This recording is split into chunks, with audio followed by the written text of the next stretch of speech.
आदरणीय हमारे इस कार्यक्रम को लगभग 8-15 दिन तक लगातार हम संपर्क में रहे। ऐसे हमारे डीओपो साहब मयंक अग्रवाल जी, यहाँ के प्राचार्य महोदय जी, हमारे लक्ष्मी वर्मा जी और लक्ष्मी बघेल जी और हमारे जितने यहाँ पर भारतीय जनता पार्टी के हमारे जिला के महामंत्री बड़े भैया आदरणीय राकेश तिवारी जी, कृष्णा अवस्थी जी महामंत्री मेरे छोटे भाई, और सभी हमारे भारतीय जनता पार्टी के श्रेष्ठ कार्यकर्ता बंधु सब यहाँ पर उपस्थित हैं। हमारे भाई धीवर जी से लेकर सभी हमारे पत्रकार बंधु, सभी हमारे कार्यकर्ता बंधु और इस विद्यालय के छात्र छात्राओं, आप सबको ढेर सारा बधाई शुभकामनाएं।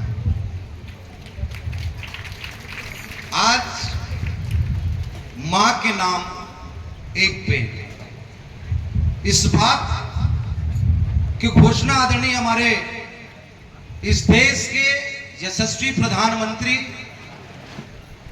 विश्व के लोकप्रिय प्रधानमंत्री ने एक आह्वान किया कि पूरे देश में जितने लोग हैं सब एक पेड़ मां के नाम पर लगाएं। पौधा तो लगाते थे हम, पेड़ लगाते थे, लेकिन इस बार मां के नाम पे एक पेड़ लगाना है। अगर हमारी मां है तो उनको साथ लेकर एक पेड़ जरूर लगाएं।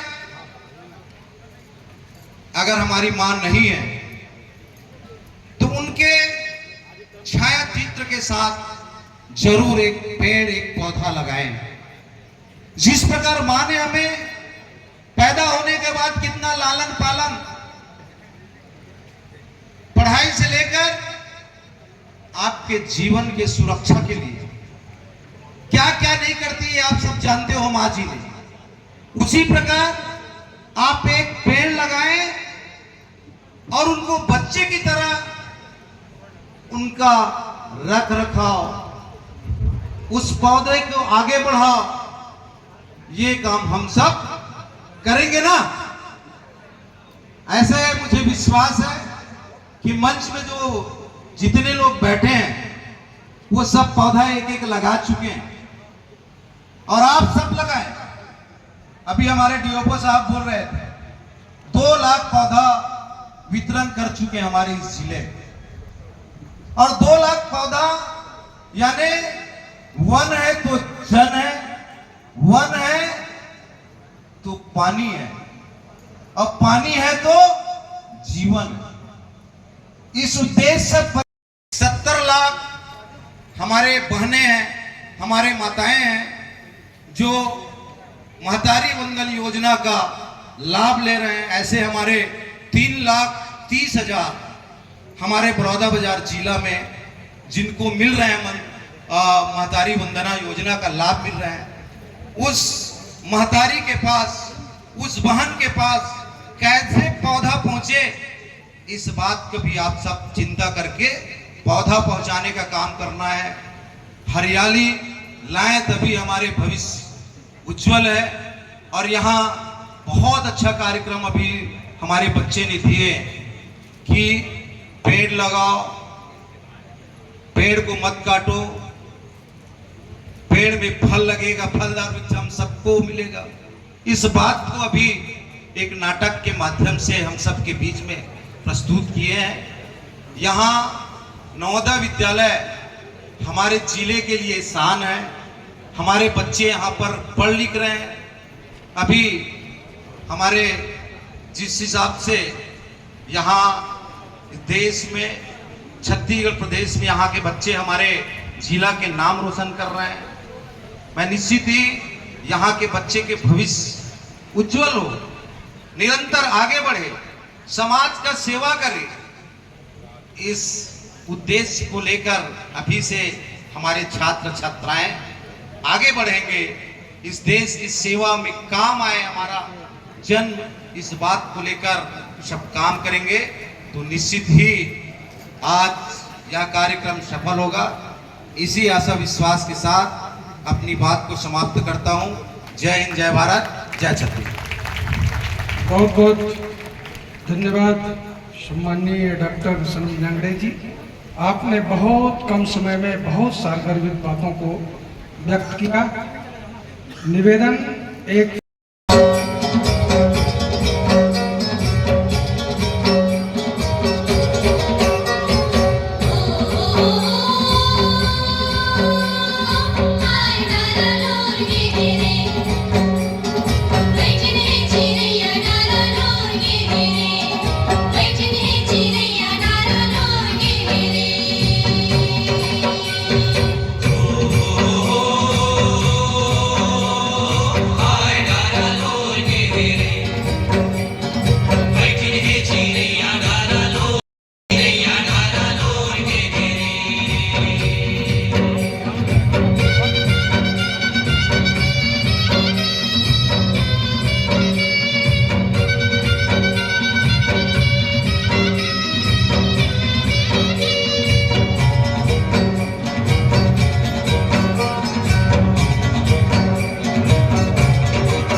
कोविड का जो 2 साल पीरियड बीता उसमें ऑक्सीजन का महत्व सबको समझ में आ गया।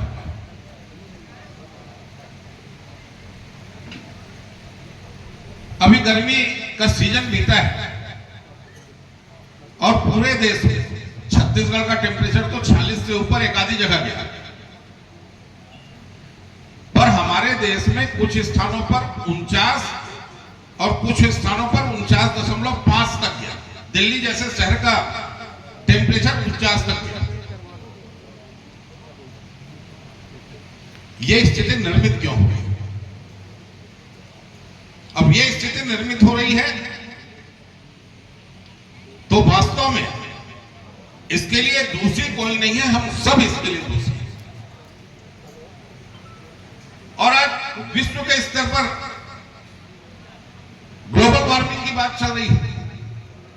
पूरे विश्व में पर्यावरण का संतुलन बिगड़ रहा है और उसके पीछे अगर सबसे बड़ा कारण है वृक्षों की कटाई।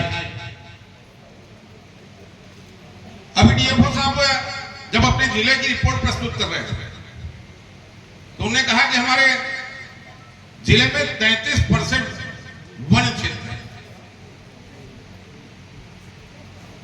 पूरे प्रदेश की बात करेंगे तो हमारे पूरे प्रदेश में 38 से 40% वन क्षेत्र है।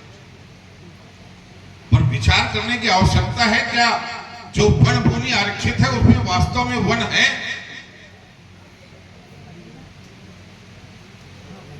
वन भूमि आरक्षित है, रिकॉर्ड में दिख रही है वन भूमि, पर ईमानदारी से अगर सर्वे किया जाएगा तो वन लगातार कम होगा। शासन के स्तर पर कितना भी प्रयास है वृक्षारोपण, पर जब तक जनता की सक्रिय भागीदारी नहीं होगी आप लक्ष्य को प्राप्त नहीं कर सकते।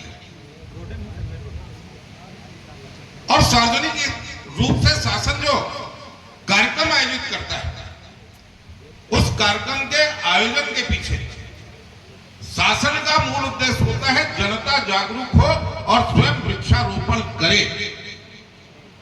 माननीय मोदी जी ने स्लोगन दिया ना, एक पेड़ मां के नाम। आप मां के नाम पर वृक्ष लगाएं।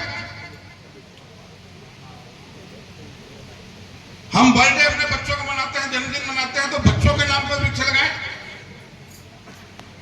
और फिर लगा के खाना पूर्ति ना करें। लगाने के बाद कम से कम 5 वर्ष वो वृक्ष जिंदा रहे इसकी चिंता भी करेंगे तो वृक्षारोपण का फायदा होगा।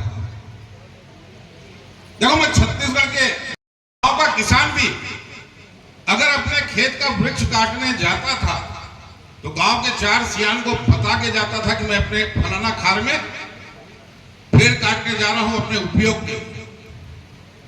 हम गांव में जाते थे तो लोग बोलते थे भाई ये करही रवा है, ये परसा रवा है, ये साजा रवार है। आपकी नई पीढ़ी तो रवार शब्द ही भूल गई। और पहले स्थिति यह थी कि हम साल भर के उपयोग की लकड़ी भी खेत से निकालते थे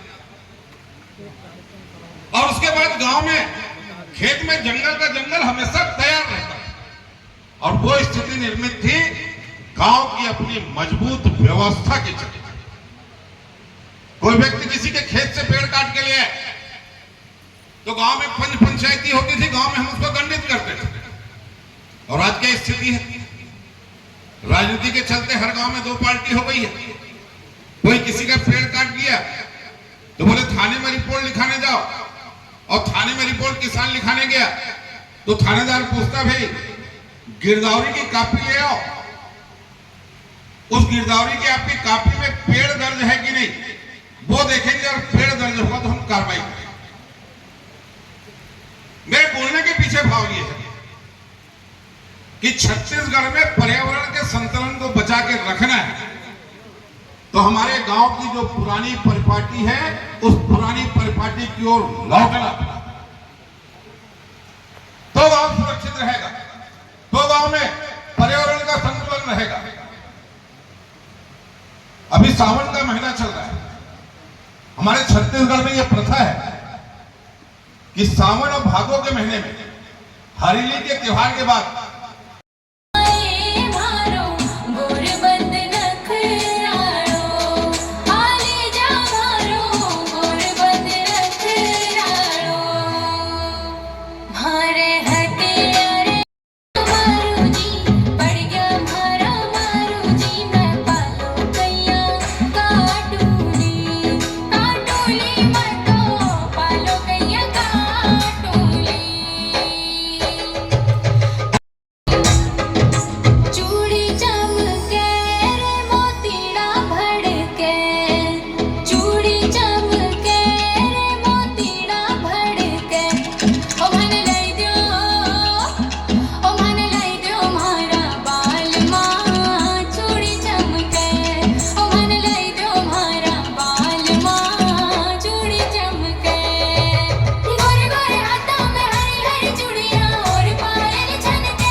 योजना के अंतर्गत 3,27,000 मातारी वंदन योजना के अंतर्गत महिलाओं का चयन किया गया है। उनमें से 16 को पौधे वितरित किए जा रहे हैं। कार्यक्रम के मुख्य अतिथि महोदय एवं कार्यक्रम की अध्यक्षता कर रहे परम सम्माननीय वीर एक फोटो सेशन भी सामग्री प्रदान करने के बाद महोदय द्वारा बीना राकेश, अनीता यादव, गीता यादव, पांचों बाई, मीराबाई, बैशाखी, पंचबाई, चंद्रवती, धनेश्वरी, रंजीता, रजनी, 23, जानकी, यामिनी, कुसुमलता, सरोजनी, ये पेड़ मां के नाम की थीम पर आधारित जिला स्तरीय वन महोत्सव कार्यक्रम में इन महिलाओं को प्रदान किया जा रहा है। सभी लोगों को ये पौधा दिया जा रहा है। आप पौधा का रोपण करें। प्रकृति का संरक्षण, प्रकृति प्रेम और एक आदरणीय शिवरतन शर्मा जी, जोरदार ताली का स्वागत करें इनका भी। प्रदेश की उपाध्यक्ष श्रीमती लक्ष्मी वर्मा जी उपस्थित है, उनका भी जोरदार स्वागत करें। हमारे जिले के अध्यक्ष आदरणीय डॉक्टर सनम जांगड़े जी का भी जोरदार ताली का स्वागत करें। हमारे प्रदेश की मंत्री भारतीय जनता पार्टी की श्रीमती श्यामबाई साहू उपस्थित हैं, उनका भी जोरदार ताली का स्वागत करें। हमारे जोरदार ताली का स्वागत करें श्रीमती सुमन वर्मा जी, ये जनपद पंचायत बलौदा बाजार के सम्मानीय अध्यक्ष हैं और जिनके नगर में कार्यक्रम हो रहा है। ऐसे नगर पंचायत लवन की सम्मानीय अध्यक्ष श्रीमती मीना बारवे जी, जोरदार ताली का स्वागत करें। नगर पंचायत पलारी के अध्यक्ष श्री यशवर्धन मोनू वर्मा जी, इनका भी स्वागत है। भारतीय जनता पार्टी के वरिष्ठ नेता, प्रदेश कार्य समिति के सदस्य आदरणीय डॉक्टर अजय राव जी, इनका भी जोरदार ताली का स्वागत करें। इस क्षेत्र से पिछला चुनाव लड़े हमारे वरिष्ठ उपाध्यक्ष आदरणीय तेजराम वर्मा जी का भी स्वागत है। महिला मोर्चे की जिलाध्यक्ष श्रीमती सुलोचना यादव, इनका भी स्वागत है। हमारे दोनों महामंत्री श्री कृष्णा अवस्थी जी, जोरदार ताली का स्वागत करें। श्री राकेश तिवारी जी, इनका भी स्वागत है। श्रीमती सुमन वर्मा जी, हो गया। श्री राजकुमार जायसवाल जी, हमारे जिले के पिछड़ा वर्ग मोर्चे के अध्यक्ष हैं। सुश्री खुशबू बंजारे जी, ये जिला पंचायत की सदस्य हैं। श्रीमती लक्ष्मी बघेल जी, पूर्व विधायक बलौदा बाजार। हमारे युवा मोर्चे के जिलाध्यक्ष श्री सुनील यदू जी, उनका भी स्वागत है। हमारे वरिष्ठ नेता सामने बैठे हैं श्री संजय वाजपेयी जी, लवन के, उनका भी जोरदार ताली बजाकर स्वागत करें। श्री सेवक वर्मा जी, जिले के कोषाध्यक्ष। श्री नवीन मिश्रा जी, जिला पंचायत के सभापति, आप भी सामने बैठे हैं। श्री राम कुमार साहू जी, नगर पंचायत के उपाध्यक्ष हैं। श्री दुर्गा पटेल जी, हमारे जिले के उपाध्यक्ष हैं। सब वरिष्ठ नीचे बैठे हुए हैं। हमारे पत्रकार साथी भी काफी संख्या में नीचे बैठे हैं। श्री रामाधार पटेल जी, श्री देवेंद्र साहू जी, हमारे वाजपेयी जी, केशुलाल धुरंधर जी, हमारे बलौदा बाजार क्षेत्र के वरिष्ठ नेता हैं। यहाँ की प्राचार्य श्रीमती वी गिरिजा जी, उन्होंने भी काफी व्यवस्थित ढंग से बच्चों को तैयार करके सांस्कृतिक कार्यक्रम का आयोजन करके हम सबका स्वागत किया, उसके लिए उनका भी धन्यवाद है। उपस्थित सभी नागरिक बंधुओं, इस विद्यालय के छात्र छात्राएं, उपस्थित पत्रकार साथियों आप सबका इस कार्यक्रम में स्वागत है, अभिनंदन है। समय काफी हो गया है, इसलिए संक्षिप्त में अपने बात को रखने का प्रयास करूंगा। हर साल हम वृक्षारोपण करते हैं और एक दो नहीं, करोड़ों की संख्या में करते हैं। लेकिन इस बार इस कार्यक्रम का नाम हमारे यशस्वी प्रधानमंत्री ने दिया है, एक पेड़ मां के नाम। एक पौधा मां के नाम नहीं कहा है, क्योंकि आपको संदेश देने का प्रयास हुआ है कि आप जो पौधा लगाएंगे आपकी जिम्मेदारी है, क्योंकि आपके साथ में भावनात्मक रूप से आपकी मां का नाम जुड़ा हुआ है। इसलिए उसको वृक्ष बनते तक उस पौधे की देख रेख करेंगे, ये उसके पीछे का भाव है। और मैं समझता हूं यदि हम इस प्रकार से वृक्ष को लगाते समय, पौधे को लगाते समय ये भावना हमारे अंदर रहेगी, जिस प्रकार से हमारी माँ हमारा को प्यार दुलार करके आगे बढ़ाती है, क्या हम अपनी माँ की स्मृति में अगर कोई पौधारोपण कर रहे हैं तो उसी प्रकार से प्यार दुलार दे करके उस आने वाले भविष्य को सुरक्षित करने के लिए हमारा प्रयास जरूरी है क्या, इस बात के लिए विचार करने की आवश्यकता है। पृथ्वी पर न केवल मनुष्य बल्कि जीव जंतु पक्षी सभी के लिए ऑक्सीजन की आवश्यकता है। बिना ऑक्सीजन के कोई जीवित नहीं रह सकता। वैभवपूर्ण जीवन के लिए बहुत सारी चीजों की आवश्यकता होती है, लेकिन प्राथमिक आवश्यकता जीवन के लिए ऑक्सीजन सबको मालूम है। इसलिए मैं समझता हूं कि ज्यादा विस्तार से आप लोगों को पेड़ पौधे के महत्व के बारे में बताने की आवश्यकता नहीं है। आजकल ग्लोबल वार्मिंग की बड़ी चर्चा होती है। अभी आपने देखा होगा 2 दिन पहले वायनाड में बहुत बड़ी घटना हुई। क्यों हुई इसके बारे में विचार करने की जरूरत है। कुछ पत्रकारों का लेख में पढ़ रहा था कि वहां पे समुद्र का तापमान एकदम से बढ़ गया और तापमान बढ़ने के कारण जो है समुद्र का तापमान बढ़ने से वाष्प उसमें से बहुत ज्यादा मात्रा में हुआ, और चूंकि ओजोन की परत हमारे ऊपर कवर किया हुआ था, इसलिए वो ज्यादा ऊपर नहीं जा करके और बहुत ज्यादा भीषण वर्षा वहां पे हो गई। उसके कारण सैकड़ों लोगों की जान चली गई। केदारनाथ, बद्रीनाथ, इन सब जगह भूस्खलन का देख रहा है। हिमाचल प्रदेश में भी रोज घटनाएं अपने को देखने को मिल रही है। अगर कोई इस सब चीजों को रोक सकता है, जो पानी को सोख करके भूमि के कटाव को रोक सकता है, तो वो एकमात्र वृक्ष है। वृक्ष है तो हम हैं। जैसा बोला जाता है, जल है तो कल है, और वृक्ष है तो जल है, और जल है तो कल है। मैं समझता हूं कि हम सब इस बात को ध्यान में रखते हुए अधिक से अधिक वृक्ष, प्रधानमंत्री जी आह्वान किया कि एक वृक्ष लगाए कम से कम, लेकिन एक वृक्ष लगा के, क्योंकि हम यहाँ पे समाज के श्रेष्ठ लोग बैठे हुए हैं, हमारे दलों के भी प्रतिनिधि जो अपने अपने क्षेत्र का प्रतिनिधित्व करते हुए भी बैठे हैं, तो उनको न केवल खुद को वृक्ष लगाना है बल्कि समाज के लोगों को भी वृक्ष लगाने के लिए प्रेरणा देकर के अधिक से अधिक वृक्षारोपण का कार्यक्रम हो।